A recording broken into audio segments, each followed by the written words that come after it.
Kevin Feige is the head of Marvel, the big boss in charge of the MCU, and he may just be untouchable. Until now. The former showrunner, the writer, the leader, the director of X-Men 97, the Disney Plus show, says he knows way more, and he's ready to bring out, well, the fireworks, and not in a good way for poor Kevin Feige. Sliming him a takedown on the way? We'll tell you what's really going on right now.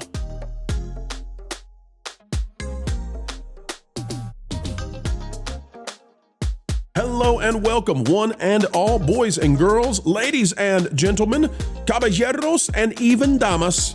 Welcome back to the place that continues to bring you the news of entertainment, and we do so with glee. Today we're talking about Kevin Feige. He's the big boss over the MCU and Marvel, and he is getting major heat brought his way by Beau DeMayo, OnlyFans man himself, who says that Kevin Feige doesn't care about black people. I know, shocking, right? We'll get into what the ramifications are. Click the like button, and here we go. From That Park Place by Marvin Montanaro, fired Marvel showrunner Beau DeMayo indicates he'll expose Kevin Feige. Expose him? What does that mean? Oh, that kind of exposure. Before court date accuses Marvel of disregarding black stories. Uh-oh.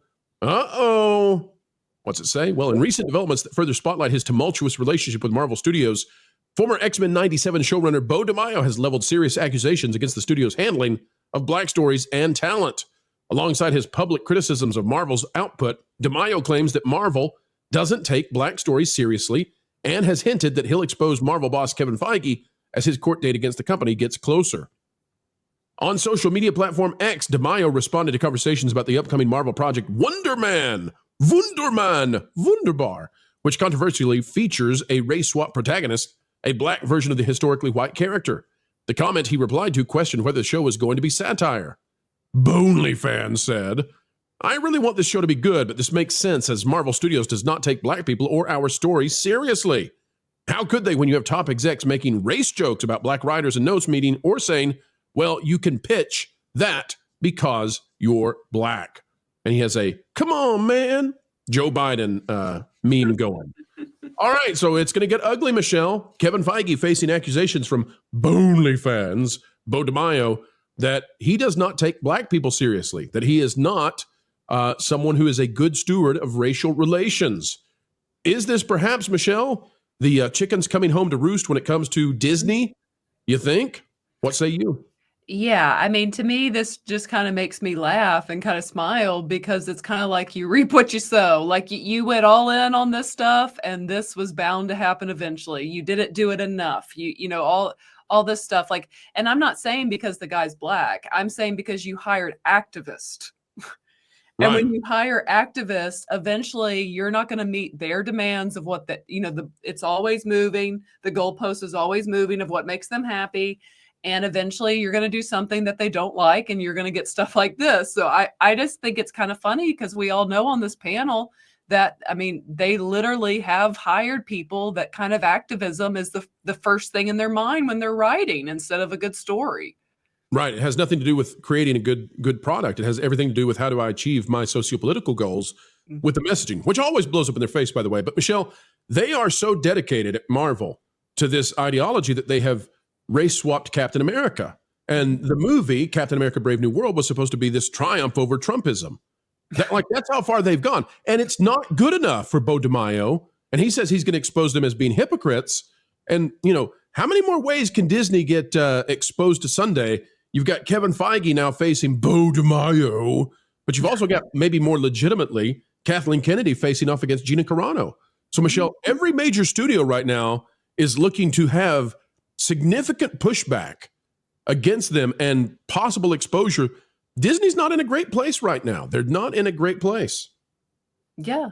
I mean, I think that's just what happens when you play these games. When I say play these games, if you're Lucasfilm firing someone clearly because of her political stances, and then the other case with Marvel, when you hire people that all they care about, their first thing they care about is their identity, and they are all in on activism, this is bound to happen too. So it's just like they it's the you play stupid games, you win silly prizes. Like that's just, it is what it is. Jonas, how likely is it that this actually strikes in a soft spot for Marvel and for Kevin Feige? I think that this Beau DeMayo lawsuit is probably going to be settled before it ever gets to court, because that is Disney's MO. They would rather have him quiet than they would have their dirty laundry exposed. Him shouting out on the internet, I don't know if he's filed yet or what, but him shouting on the internet is one thing. He looks like a crazy person. I think they've taken the, I'm going to say, exhibitionist nature of him and some of the charges that were leveled against him through probably backdoor channels, no pun intended here with that. I think they're probably gearing up to say, all right, what do we say to make this go away? And we'll see if he actually wants to be quiet. And to his credit, he might actually be doing this to try to position for them to want to give him more money in a settlement. Now, one of the interesting things about what's happening is that we are finding out Beau DeMayo is responding to our friend out there, Yellow Flash, friend of the channel. We've been on Yellow Flash before. Flash, I think, has been on this channel before. I'd have to go back and look at the full archives. But love what Flash does, and often reads that Park Place, and we're big fans, big fans. Apparently, so is Beau DeMayo. Take a look at this.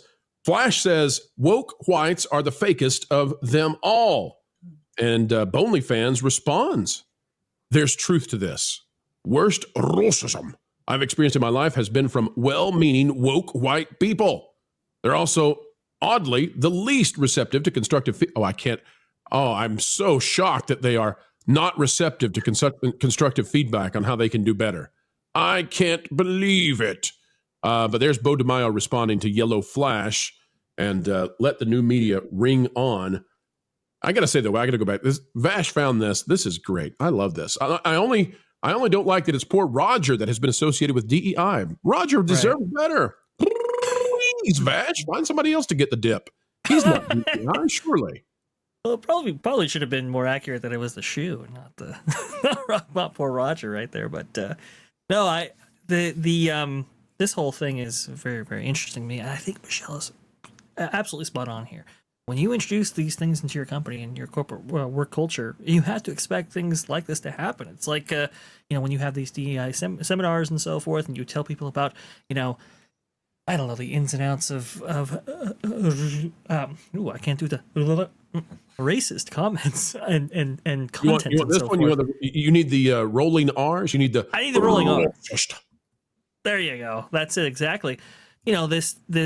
These things that make people hyper aware or hypersensitive to, what might be going on in the workplace, and why. Well, anything that somebody might see as like, okay, not that huge a deal, but now that you've placed a spotlight on it, now it becomes an issue that HR has to get involved and so forth. So it's you've introduced this, and now you're paying the consequences of it, I think. There you go. Beau DeMayo, if you're watching this video, you're welcome to come on the channel. Tell us your point of view. We reviewed X-Men 97 quite well. There were some places that I thought could have easily gotten into very contentious areas and maybe have slimed parts of the electorate in the United States that are not appropriate. But we'd love to have you on, have your thoughts on this, and come on by. We'll figure it out. Michelle, I'll give you a final word on the topic. Well, I just want to point out again on his tweet. I just find it interesting because, again, it shows in my opinion how much culture has shifted. I mean, I'm young enough I'm old enough to remember young enough, Michelle. Young enough. We'll stick with that. That was better. Well, I can remember when they wanted to deny like what woke was, and that's just like some made up term, or they were kind of trying to display it, and then here he is being like the worst people are woke white people, and you know what? He's probably there's a lot of truth to that. That's right. I'm fully with it. There's a lot of Karens in this world, and apologies to any of you out there who are named Karen who are like, no, bro, don't do it to us more. We've suffered enough. Oh boy, the army of Karens, the army of Karens. Put this baby to bed. This video is over. Turn off the lights, but not quite yet, folks, because we do ask one final thing before we say goodbye, and that is, would you consider clicking the like button, share, subscribe, click it and stick it to those algorithms. It is the notification bell, and drop a comment down below. Also greatly appreciated, anytime you would like to share this out on your favorite social media platforms, well, we would love that. And we'd also love to hear your thoughts. Folks, drop a comment down below and use that beautiful mind of yours. If you would not mind, we'd love to know what you're thinking. Also, if you would like to become a member of the channel, it's as simple as clicking the join button. It is the price of a soda per month, and you'll gain access to all kinds of new, cool, exclusive information. Folks, until the next time we have the honor of spending time with you, keep learning, keep growing, and as always, keep having fun.